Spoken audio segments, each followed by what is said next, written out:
Specially Bengal में DF का struggles कैसे है वो आगे बढ़ाने के लिए?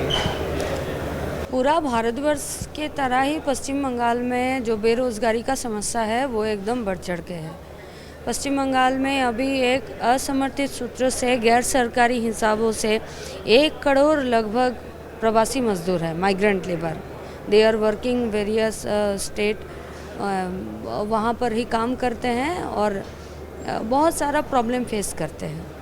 पश्चिम बंगाल में जहाँ पर भी कोई भी सरकारी नौकरी हो वहाँ पर घोटाला होना ही है। पैसा लेकर हो, नंबर जंप करना हो, कुछ भी हो। और ये पूरा का पूरा जो घोटाला है, जो करप्शन है, ये इनिशिएट करती है सरकार।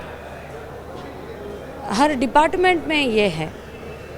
दूसरा जो बात है कि जो रेगुलर वर्क है, जो सुप्रीम कोर्ट का वर्डिक्ट है कि रेगुलर वर्क में आप ठेका श्रमिक, कॉन्ट्रेक्चुअल लेबर आप नियुक्ति नहीं कर सकते हैं, वहाँ पर भी रिक्रूटमेंट होता है, वो कॉन्ट्रेक्चुअल लेबर का होता है।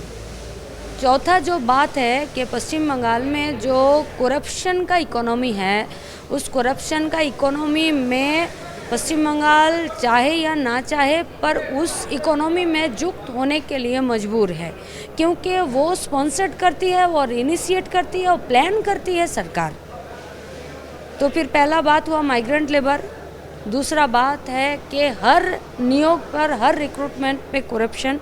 तीसरा बात है कि प्रवासी मजदूर। चौथा बात है कि यहाँ पर रेगुलर वर्क में जो कॉन्ट्रेक्चुअल लेबर है उन लोगों को नियुक्ति किया जाता है। पिछले 10 सालों में, मतलब ये 2 साल पहले का जो आंकड़ा है, वहाँ पर 10 सालों में 2 लाख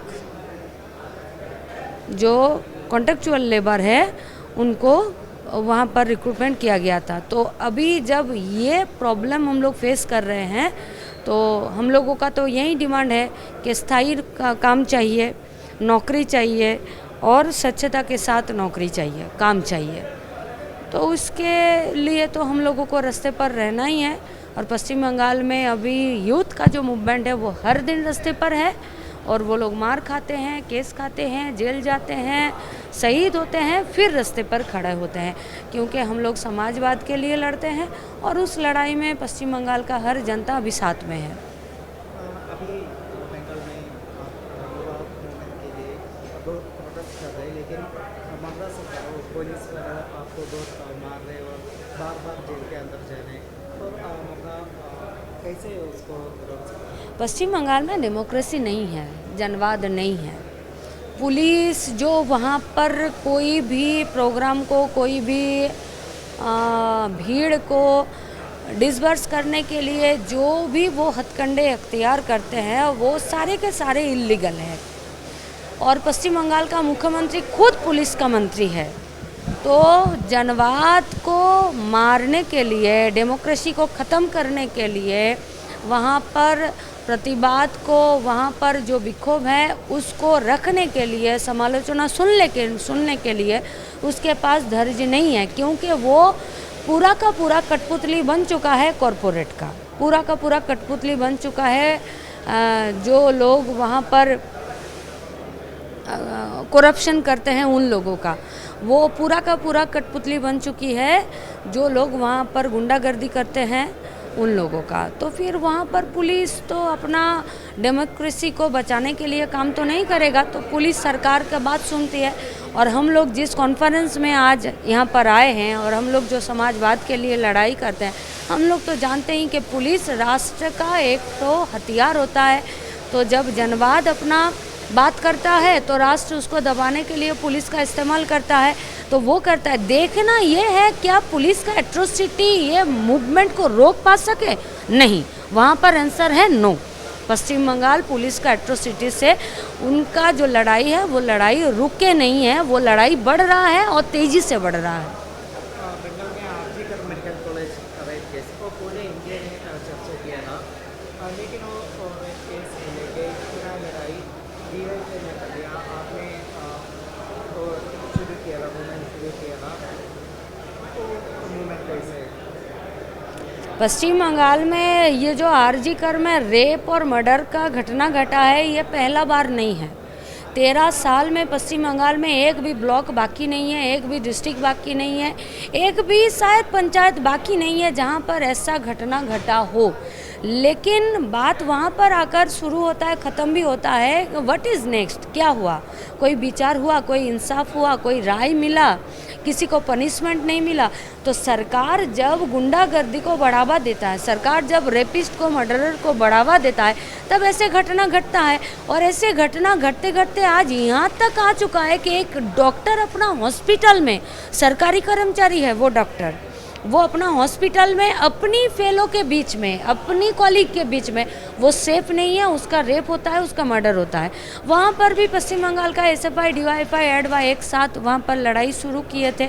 लेकिन जो पूरा देश भर में ममता को एक जनवादी आंदोलन का एक तो मूर्त समझा जाता था, वहाँ पर देखा गया कि ममता बनर्जी का पार्टी हो या सरकार हो, वो आरएसएस का बैकअप से चलता है।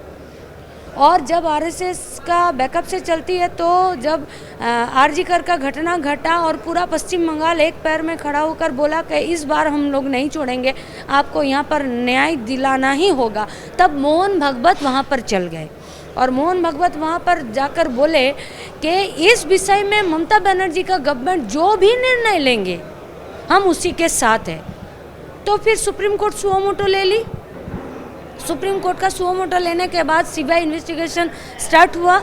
लेकिन सीबीआई का इन्वेस्टिगेशन वहीं पर घूमने लगा जहां पर ममता बनर्जी का पुलिस आरजी कर का पूरा घटना का फ्रेम किया हुआ था।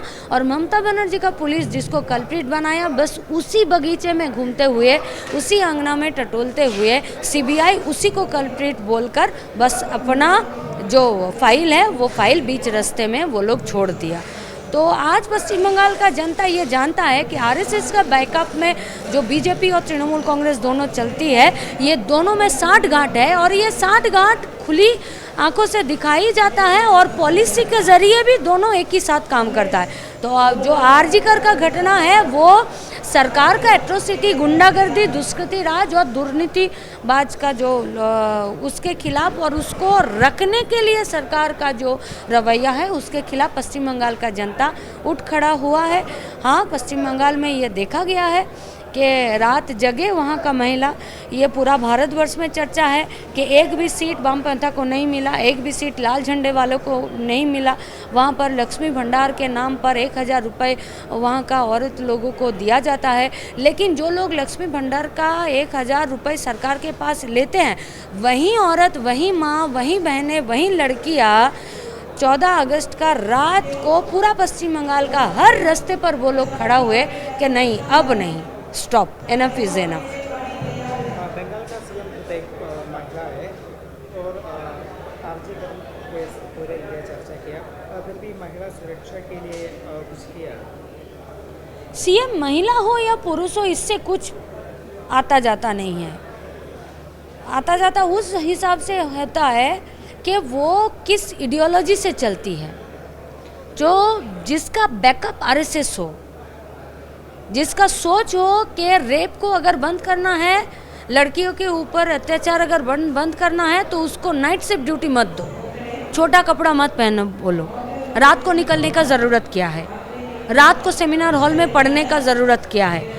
अगर नियत ऐसा हो, सोच ऐसा हो, आइडियोलॉजी ऐसा हो, तो वहाँ पर पुरुष हो, वहाँ पर स्त्री हो, ये बात मायने नहीं रखता है। इसीलिए और आज पश्चिम बंगाल में सिर्फ लड़कियाँ असुरक्षित है ये बात नहीं है, वहाँ पर माइग्रेंट लेबर असुरक्षित है। वहाँ पर 100 दिन का मनरेगा का काम पाने वाला, चाहे वो लड़का हो चाहे वो लड़की हो, वो लोग हैं। स्कूल का ड्रॉप आउट बढ़ रहा है। हम लोगों का वहाँ पर ज़मीन, जो लेफ्ट का सरकार, जो लाल झंडे का सरकार गरीब एकदम प्रांतिक लोगों के हाथ में जो ज़मीन का टुकड़ा दिया था, वही ज़मीन फिर से आज छीना जा रहा है। सरकारी हर दफ्तर को आज करप्शन का एक तो जगह बना दिया गया है। तो सरकार लड़की हो या लड़का हो, वो कोई व्यक्ति नहीं होता है, वो कोई इंडिविजुअल नहीं होता है, वही कोई पर्सन भी नहीं होता है। सरकार होती है सोच, सरकार होती है आइडियोलॉजी, सरकार होती है विचार, सरकार होती है नीयत। तो जहाँ पर नीयत पर खोट हो, जहाँ पर करप्शन होता है, वहाँ पर लड़का हो या लड़की हो, ये कुछ काम नहीं करता। अभी आने वाले दिन में और ये कोई का प्रोटेस्ट का प्लान है, कैसे प्रोटेस्ट? अभी तो हम लोगों का मांग है कि पूरा का पूरा जो रिक्त पदे हैं उसको पूरा करो, नए पदे का जो जनरेट है उसको करो, जहाँ पर भी रिक्रूटमेंट हो वो साफ हो, घोटाला ना हो। मनरेगा का काम शुरू करना पड़ेगा, उसको 100 दिन नहीं 200 दिन करना पड़ेगा, और उसका जो डेली का जो वेज है उसको 600 रुपये करना पड़ेगा।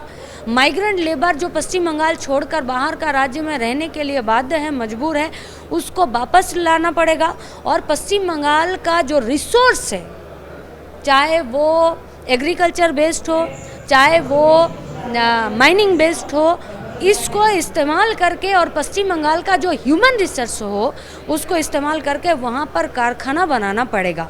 और जो सर्विस सेक्टर है जहाँ पर नियुक्ति होता है उसको सरकारी रूप से एकदम स्वच्छता के साथ नियोग करना, रिक्रूटमेंट करना पड़ेगा। और इसी के डिमांड पर पूरा पश्चिम बंगाल का आम जनता को एक साथ लेना है। कल यस्टरडे सुप्रीम कोर्ट एक वर्डिक्ट दिया कि हाई कोर्ट 26,000 का जो नौकरी था, लगभग 26,000, वो पूरा का पूरा पैनल कैंसिल किया है। वो पिछले जो लोकसभा चुनाव था तब किया था, वो सुप्रीम कोर्ट तक गया, और कल जो राय आया, वर्डिक्ट आया कि पूरा का पूरा पैनल कैंसिल। तो एक अंश का जो लोग थे वो घूस दिए थे, ब्राइब दिए थे। घूस लिया कौन, काउंटर खोला कौन? तो काउंटर तो एसएससी कमीशन खोला, घूस लेने का दुकान खुला तो ममता बनर्जी का सरकार। और जो वहाँ का पनिशमेंट है वो भुगत रहा है स्कूल का बच्चा, स्कूल बिल्डिंग, सरकारी स्कूल की स्कूली शिक्षा और गरीबों का शिक्षा। और पश्चिम बंगाल का जो योग्य है, जो वहाँ का जो अपना मेधा का बेसिस में जिसका रिक्रूटमेंट हुआ था, वो लड़का और लड़की, तो इन सभी को लेकर पश्चिम बंगाल में डीवाईएफआई सबको लेकर इसी लड़ाई को रास्ते पर रखेगा। और आने वाला दिनों में ये लड़ाई और तेज़ी से शार्प होगा।